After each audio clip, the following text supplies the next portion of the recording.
it's going to take a lot of us to win in order for the industry to actually change. Yeah. It can't just be one person. It has to be multiple in order for people to be like, good music is good music, regardless. I'm Gloria Altanilla, actress and host of several MouthSoap segments. And I'm Betty Bima, the founder of the MouthSoap. And today we have with us country pop singer Ashlie Amber. Hi, Welcome. Ashlie. Hey, guys. Hey, ladies. Okay, so we're just going to kick it off with what motivated you to pursue music full time? Well, I started singing when I was 6, actually. And my dad's the one who told me that I could sing. And unfortunately, when I was 12, he actually passed away. And so music was always a part of my life, but it was really at that time where I was so hurt and upset that I just really dove into singing. And it just kind of became the outlet for my grief. And then after a little bit, it just became my passion. And I knew I didn't want to do anything else. So I started singing when I was 6. When I was 12 is probably when I said, I was like, I'm going to be a famous, superstar. I'm going to be this. And I've just pursued it ever since. So I do it for myself, but I also, do it, because I do it because it's kind of my connection with my dad as well too. So it's got double meaning for me. Yeah. And was country music like the first genre of music that you sung, or did you start off like in another genre? So I'm kind of a chameleon. I have sang every genre of music, but I grew up in Thornton, Colorado. So Thornton, Colorado is the suburbs of Denver. So it is probably one of the most non-diverse places to grow up that you could. What? Wow. So I think in my graduating class, there's probably about like 5 Black students in my graduating class of over like 500, and 2 of them were me and my twin brother. So I have a twin brother. Yeah. So again, in not a very diverse area. So growing up, my dad listened to like the Spinners and Earth, Wind and Fire, and the Supremes, and lots of Motown, lots of that style of music. Him and my mom used to go to see Earth, Wind and Fire all the time. Like they would play at Red Rocks, because Red Rocks is a very famous venue in Colorado because it's outside in the rocks and it's just this beautiful amphitheater. But so I grew up listening to a lot of that. But when I went to school, I started listening to what the other kids listen to, as you do, and everybody listened to country and top 40. That was it. So, so I fell in love with like late 90s, early 2000s country. So like Faith Hill, Shania Twain, Leanne Rimes, Tim McGraw, like that country, like, and that's really when like pop country like really started like to take off then. So that's the country that I really, really fell in love with. And then I also listened to top 40. So whether it was Usher or, B2K back in the day, or oh my God. Yeah. Like, I mean, there's all kinds of stuff. Like anybody who knows me knows I'm the biggest Whitney Houston fan. And I've actually have an entire tribute show that's dedicated to her. Yeah. So like I'm very eclectic, I guess you could say, but my heart has always been country. But, it's something that I never really thought I could do, because being a Black woman, country genre is not a music that people are like, oh yeah, you sing country? And they look at me and my hair and I'm like, yeah, I do. And it's kind of cool. Like I like to take people by surprise, and yeah, so I've listened to it since I was, since middle school, I would say, probably. Wow. Yeah. Okay. Now, speaking of your twin brother, we would like to know, does he sing as well? Because you know how like twins have that connection. Yeah, absolutely. He actually doesn't. I'm the only person in my immediate family, and really in my extended family, that's really, really pursued music. But so my twin though, he does beatbox. And he beatboxes really well. I'm terrible. Like I cannot make any kind of sound like that with my mouth at all. It just sounds like I'm spitting or something like that. But no, he's actually really, really good at beatboxing. He doesn't really pursue it anymore, but like back in the day when we were younger, he used to beatbox all the time and like do competitions and like talent shows and stuff of him beatboxing. So I definitely would say that my family is definitely very musically inclined. Is that like the influence of one of your parents? Was that your dad, or was that from your mother's side? Like, where did that come from? Yeah, it's actually my dad's side. So neither of my parents could sing at all. Like, wow. My mom is tone deaf. Like, I tell my mom, I'm like, Mom, just turn up the radio, please. Like, I don't like just blast it all the way up. Like, you'll sound better, I promise. But my dad's side, so I just recently found out I've actually been looking into my family lineage. Okay. Because I've had a little bit more downtime than normal, and given recent events, you know, here in the States and around the world, it just kind of sparked some interest. And I realized, I was like, you know what? I really don't know a lot about where my family actually came from. So I started looking into my family lineage, and it turns out that my grandfather, who he passed away a couple years ago, but it turns out he was in a music group. He was in two of them. And they traveled all over the US. They have recordings, like all kinds of stuff. I found out he recorded a song in 2010. That was like the last song that he recorded. And, you know, he was in his 80s. And so, you know, I'm recently finding all this stuff out, and all of my uncles. So my dad is one of 10, actually. Wow. Yeah. That's cool. Yeah. To have all those siblings. Oh yeah. Like a big family. And he was always the oldest. So he has an older brother, but he was like kind of off doing his own thing already. So my dad was the oldest of all the other, you know, 8 kids. So he was like big brother. But so all of them, they play music, they write, they're very active, like in church and like ministers and like leading the choirs and stuff like that. So my family is very musically inclined, and I definitely get that from my dad's side. It just skipped him and then came to me, and then kind of skipped everybody else. But I'm really thankful for it. Totally. I think it's backwards for our family. Like, it skipped us. Like, I'm definitely. We would love to sing, but we can't sing. But that's okay. You ladies act, and you're beautiful, and you have this show. So yeah, got all kinds of other stuff. Yeah. So while you were pursuing your music career, did you work any like side jobs? Did you have any like side hustles that you did to kind of fund your dreams?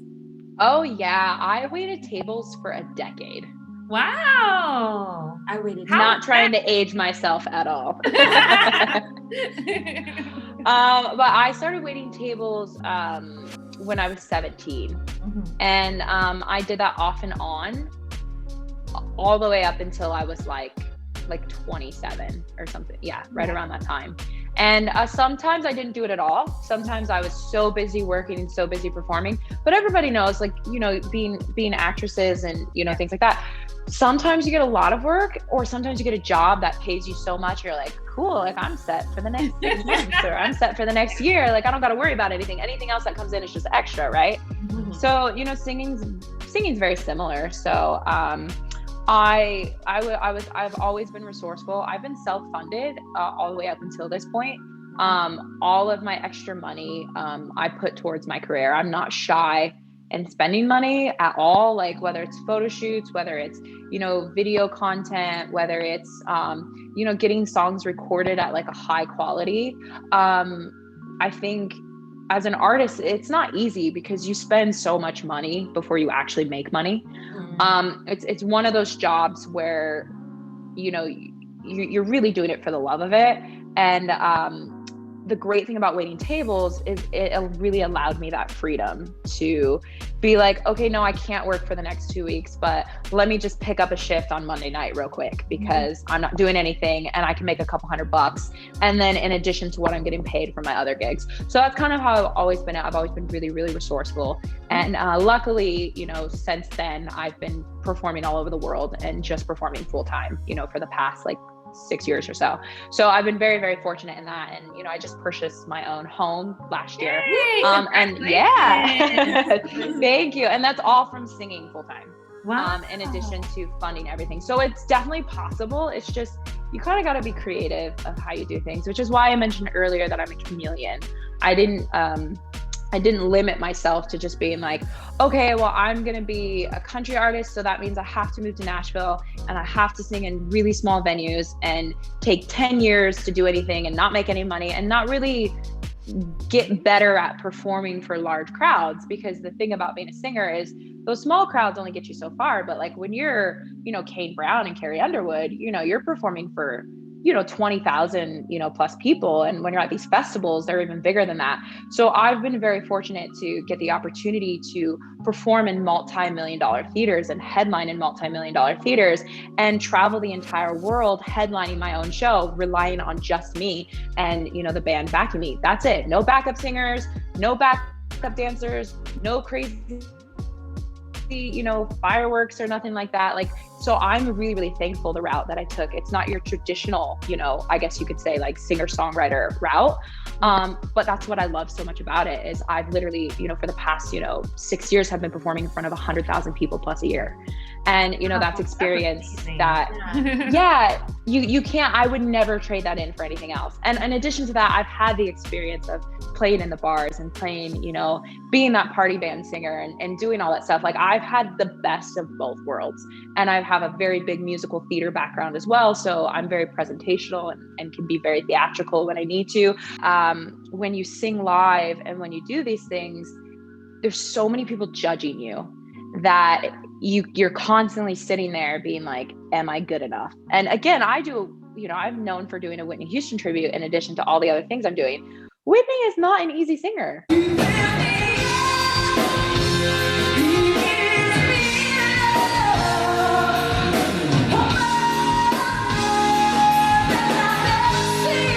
I'd be like, why did I do this to myself? Like, this was my choice. Why did you do this, Ashlie Amber? Like, what's going on? But again, it forced me to be better. It forced me to practice. It forced me to do that. So, and I had to overcome those fears because I'm a person that it's like, if not me, then who? Yeah. If not you ladies hosting this show, then who else? Like you guys are both beautiful. I can tell, educated women of color that are doing something awesome. And if not you, then who else? Yeah. And so I kind of got to that point and it took a while, but I've always kind of been that kid that was like told that, you're not good enough. You're not pretty enough. You're not a good enough singer. Like, you know what I mean? And I've always been that person that's like, yeah, you know what? Well, let me show you. So say that in a couple years from now. And that's that's always been my personality. And I definitely get that from my mom and from my dad as well, because we grew up playing sports. So I grew up very competitive. I started playing soccer when I was 4. Wow. So yeah, like I was slide tackling people. I was getting red carded for games because, I was such a hothead. It's kind of just been a part of my personality, and I'm very thankful, my parents for that. So every now and then I was like, Mom, why didn't you put me in dance?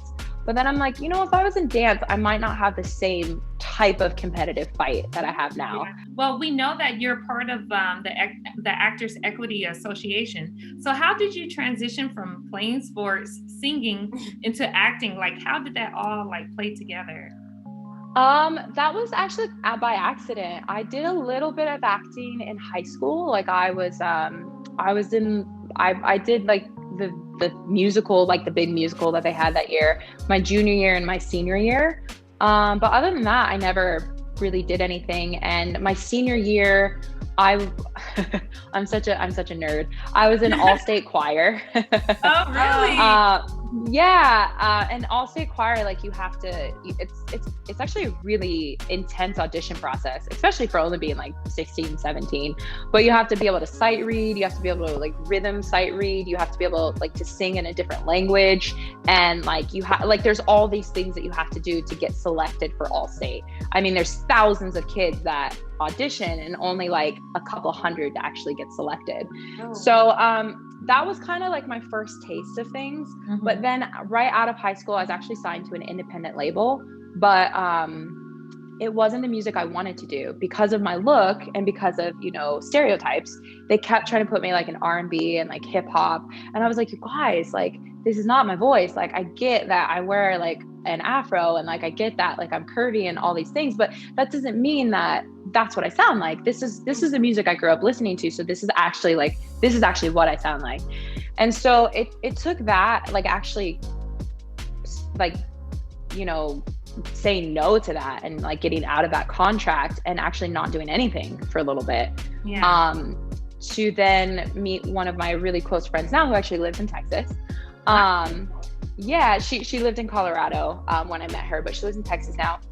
And I was waiting tables, and I was known for singing to my tables. Like if it was a birthday or like an anniversary, I would sing them something special, and people would be like, oh my God, yay. And she heard me sing, and she's like, what are you doing waiting tables? And I was like, I don't know. Like, I don't know what to do. Like, I'm kind of lost. Yeah. And she was like, have you ever thought about musical theater?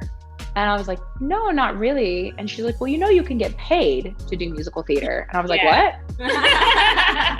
Yes. Is that real? And so I was like, okay. And she helped me like build up my audition rep. Yeah. And she actually signed me up for my first couple auditions that I didn't make at all. They were really terrible, actually. But then I finally booked my first role. I booked Bonnie in Anything Goes, and it was the like supporting, leading, character.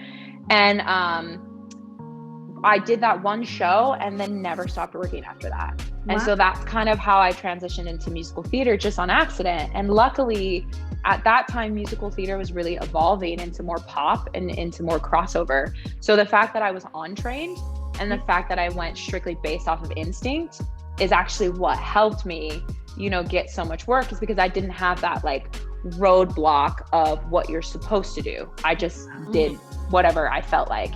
And even with my writing nowadays, I didn't go to school for writing. I haven't been writing songs for very long, but like, I just recorded 4 songs that I wrote completely 100% by myself, like no co-writers, no anything. And, my producer, Jamie Tate, who's literally worked with everybody. He's recorded Taylor Swift. He's worked with, Carrie Underwood, Florida Georgia Line, Chase Rice, like everybody. He knows all of them. They've all been through, that studio at the Ruckus Room. And for him to be like, yo, what that, like, where did these come from? Yeah. I was like, I don't know. Like somebody said something to me in the industry. It's like somebody well-known in the industry made a comment, and instead of letting it upset me, I just used it to fuel the fire. Oh. And again, that determination, like, I'm like, nobody's going to tell me that I can't do anything anymore. Like, I'm too old for that. Like, I'm not going to let you bring me down. Like, I'm going to do me. And if I have to work harder, then I'll work harder. That's fine. Like, if that's what I got to do, that's what I got to do. And so he had made a comment. So then I wrote 14 songs in 14 days. Whoa. Like, comment, or is that like, that's like exclusive information? I think you guys might be the first person I said that to. Yeah. Oh. And we've recorded 4 already, and I'm going back next month to record 4 more. And I write not every day as much now. Like I kind of get the vibe, and I can tell when I'm in the mood to write. Yeah. And I'll just be like, I need to write a song tonight, and then I'll just sit down, and then I'll go through my notes of stuff I've made, maybe while I was at a dinner, or maybe I was shopping. I was at Target because I love Target. Yes, Target. Yes, Target. And I'll just go through my notes, and then I'll be like, oh, that's a cool idea. And then I'll just take that and I'll try to, take it and run with it and just see what happens. Yeah. So how is it working with Jamie Tate? Since you mentioned him, we know that he's won Grammys. He's worked with some of the best people in the industry. How is that experience? Honestly, it's been the best experience ever. Like, I couldn't imagine having another producer just in general and another producer for this project. He's so down to earth. Yeah. You would never know, like you would never even know that he's won Grammys or Emmys, because he doesn't even talk about it. But like when you're in the studio, like he has them there, so like because I'll be like, he'll be mixing something and I'll look over and there's just like this beautiful Grammy staring at me, and I'm just like, one day. Yeah. And he's just really kind, and he's so supportive. And he's really in the now, but he also likes to keep things authentic. So all of my songs use all live musicians, and even some of the stuff that sounds like maybe it's like looped or stuff like that, because there is some loops, because that's the trends and stuff like that. So we still keep it very current. But that's Jamie like going into the drum kit and like playing something actually live, and then distorting the sound and then looping it to get what we want. He's not going on to a beat machine and like pulling all these samples and stuff like that. Like he keeps it really, really authentic, and that's one of the things I really love. And when we're in the studio, we do a lot of first takes. which isn't normal. Mm-hmm. A lot of producers like to overproduce, and they like to get everything so spot on that when you sing live, it doesn't even sound like you, you know? And so what I love about Jamie is he lets my voice be my voice, whether it's perfect or not, it's my voice. And so my inflections and my intonation and all of those things that make my voice me, he lets that shine through. And that's what I really, really love about him. And he's so encouraging in the studio as well. So again, him as my producer and my manager, who's Dawn Ellis Gatlin, who's in a duo back in the day, who's, you know, been signed to Sony, who's, you know, been nominated for ACMs and, you know, CMAs and things like that. So like to have these people on my team that believe in me so much, it's, again, I just knew when I put this in the universe, that is exactly what I was meant to do at the time that I was doing it, because everything just aligned. Like the stars, they couldn't have been more perfect. Wow.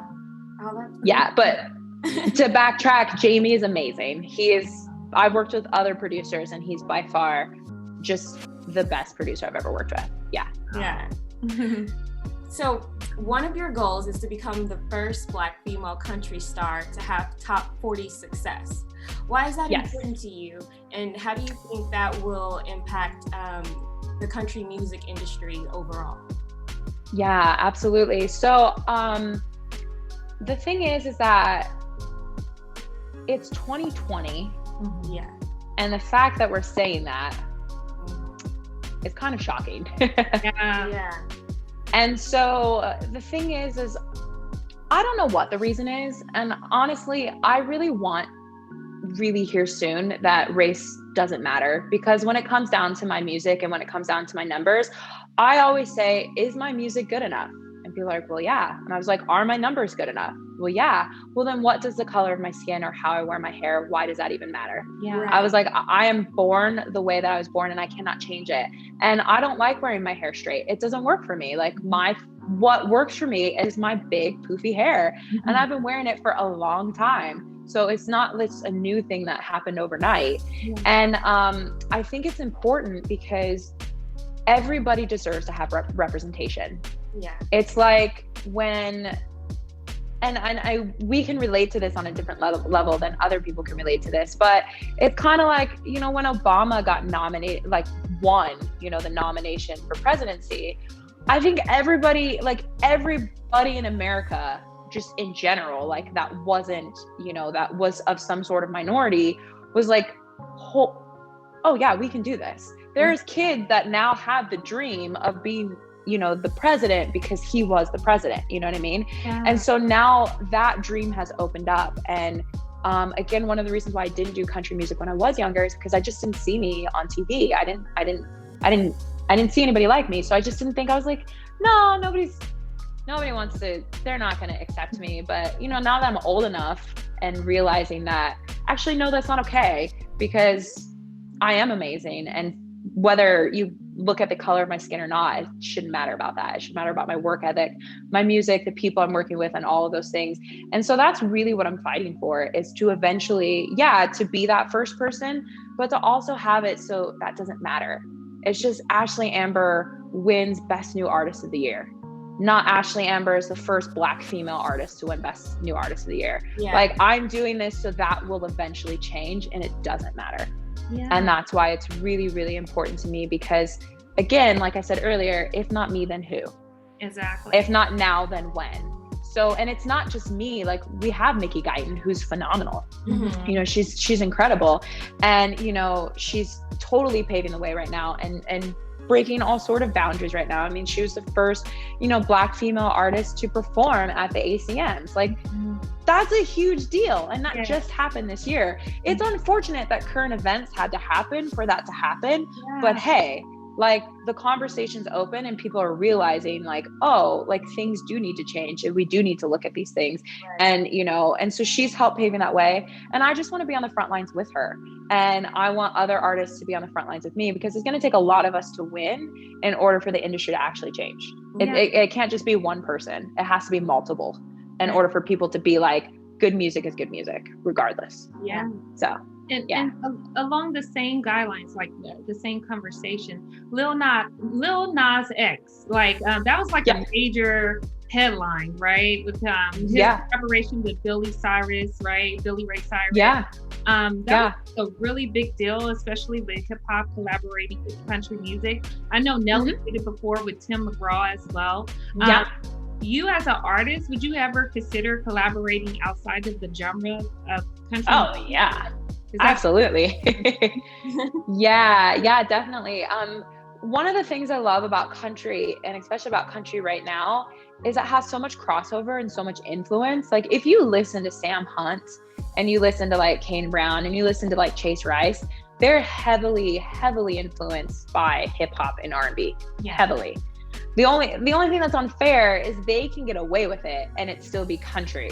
As soon as you put a Black artist on the same thing, it's automatically considered R&B, which is unfair. It's almost like Beyonce. Beyonce is a huge, massive crossover pop artist. But if you look at the categories that she's won, she only wins for R&B. But let's be honest, Beyonce's pop. Beyonce did, new Beyonce is much more hip hop R&B. But when Crazy in Love came out and like all the songs, that was true crossover, no different than what Justin Bieber's doing right now. Right. But just because, again, stereotypes and how things are bracketed, she automatically gets that like taken away. So absolutely, those are definitely things that I want to do. I want to do crossover, but I'm not one of those artists that's like trying to like come into country just so I can branch out into another genre of music. Like I love country music. Like I love country music. Like my playlist, I actually drive my friends crazy because they're like, do you listen to anything else? And I'm like, of course I listen to everything else. But when I'm in my car or when I'm just chilling, like I want to listen to my hot country playlist. Like I want to listen to this. And I just love the genre so much because it's very conversational. It's very literal. It's very relatable. And the stories are, because it is so literal, you can really picture, the song, and you can picture the video, or I've said it before in other interviews. It's almost like you can like smell the grass or like taste the whiskey. Like that is how descriptive and like spot on country music is. And I really, really love that about country music, which is a lot different than some of the other genres. And you can also get away a lot more with writing in country music. You can be a little bit silly. And I'm a kind of a silly writer, and I use a lot of like pop culture references and stuff like that. And you can get away with that in country. So I really, really, really like that about the genre. So yes, I would love to do collaborations with like, like Kane Brown did with with Marshmello and Diplo, and Morgan Wallen recently did with Diplo, and you have like Breland coming in, and you have all this like massive crossover happening, and I think it's amazing, and 100% definitely. But I also, I like, that true like country pop that's out there right now as well. Yeah. Awesome. Love it. So what was behind creating an experience like the headliner show that you did? Did you curate it on your own? I Will Always Love You. Yes. Yeah, actually I did do that on my own. Of course I had like some friends and stuff help me out. But yeah, I basically, what happened was again, my career took, I just kind of let my career blossom to wherever it would go. And so basically what happened was I was working as a cast member actually on a cruise line. And I was just one of like 14, that came on board and, does the shows for the guests and whatnot. And I had never been on a ship. I didn't even have a passport before I got a job working on a cruise line. I had no clue what to expect, but I got on board. And, it takes a little bit to install the shows as a new cast member and things like that. But once we got like about a month into my contract, I started going to see all the shows that were on when I wasn't on stage, like when my cast wasn't on stage. And I kept seeing these performers come in who like did their one night of shows and nothing else, like nothing. And I was like, wait a second. I was like, these people, they come on board, they get guest status, like they're not crew members, like they're guests, like they're coming on guests. And I asked, I was like, how much do these people make? And somebody told me, and I was like, what? Are you serious? I was like, I am in the wrong line of work. And so And so initially it was put together because I wanted to do like less work and I wanted to make more money. Okay. And I wanted to have more freedom and more thing under my thing. But then what happened was I put the show together, and the show always came from love. And again, Whitney is who I started singing when my dad passed away. So she got me through a really, really hard time. And so what I did is, I'm not Whitney Houston in my show. I'm myself, like 100%. And but I tell her story, and it's woven with my story about like kind of how she helped me get through that hard time, and how, you know, music has the power, you know, to connect us and the power to heal us, you know, if we let it. And it talks about like just not giving up and like fighting for your dreams. Mm-hmm. And I put the show together, and it just got a bigger response than I could have ever possibly imagined. And it changed my life. Like I went from, you know, waiting tables just like a year or so before that to, like I was doing good. Mm-hmm. And I was doing good as a cast member, to literally being able to, I've been to over 70 countries. Wow. I've performed all over the world. Yeah. Like I said, about 100,000 people a year. And, you know, I purchased my own home. I am a young, you know, Black woman who didn't go to college, who lost her father at a really young age. Technically, I'm a statistic that doesn't exist, to be a homeowner and to be debt free and to have, you know, all these things that I was like, I did this myself. Yeah. And it didn't happen overnight. It took me 2.5 years to get that headline spot. So once I saw that show, I started to put my show, and it took me 2.5 years once I made that decision to actually get the gig and become a headliner. Yeah. And it was just through persistence and not giving up and evolving. Like I had to evolve, and I had to like almost kind of reinvent myself. Like, how can I be ahead of trends? Like, how can I stay current? And, you know, it is a little bit harder for women to be headliners on cruise ships because the demographic is a lot of women, and a lot of women fill out the reviews. So they tend to hire males because males go over with the women clientele better. Mm-hmm. So I had to fight a lot of battles, you know, to get where I was. And again, I sourced that back to being in sports and being competitive and having to fight and having to, you know, fight for that starting position and having to fight for that. And so, it was an amazing experience, and I definitely don't take it back. And I feel like it's put me in a really good place as far as moving forward, and being able to perform in front of thousands of people, and being able to command that stage and have that experience, which not a lot of, you know, new artists have. I would rather fight with you, stay up all night with you. And this song actually, I'm not a writer on this song. So this song was written by Mary Holler, Arvin Topil, and Lolind, actually. And it's from Green Hills Publishing. And I was pitched the song. So initially when I started this project, I wasn't writing yet because I was so busy traveling the world, and I'm usually booked about 1.5 years in advance. So like, I know what I'm doing, you know. Granted, COVID happened right now, but the dates that I would normally be doing right now, I found out summer of last year, you know, that I was going to be doing the dates that recently have gotten canceled. So I was just so busy. So we're like, hey, let's do this. How do we go about it? So my manager, again, he knows everybody. So he reached out to all these amazing, amazing publishing companies that submitted us a bunch of music. And this was one of the songs that I got submitted. I got about 100 songs, and I narrowed them down to 5. Really? And then, How long 5. did that take? It took a little bit of time, but actually not as much time as you think. Like, I'm really, really quick on decisions. I have very strong intuition, and I lead with that. So when I heard this song, I knew as soon as the chorus hit that I was going to sing the song. Like, it was catchy, it was relatable, it was very in the now. And even the demo that I received is much different than like my song that I actually cut. But I knew, even though the demo was different, that it was a great song because I really listened to the lyrics. So again, what I do when I'm listening to a song, or even if I'm writing a song, I try to relate to the song. Like, do I personally connect with a song? Because if I don't connect with it, then I'm not going to be able to sing it Right. full out. And then my fans are going to be able to see right through Yeah. the fact that I don't connect with a song. Again, country has so many different things, but I'm definitely, you know, on that line of like country pop. And that's the line that I want to stay on. And it's kind of pushing the boundaries a little bit, but still, you know, staying true. You know, the same players that are on my songs are, you know, the same people that are playing with Kelsey Ballerini at the, you know, ACMs. You know, those people are on my songs. They're the musicians on, you know, on my records. And so everything is 100% authentic. And again, that's what I thought about when I, you know, was pitched that song and heard that song and knew that I was going to record that song.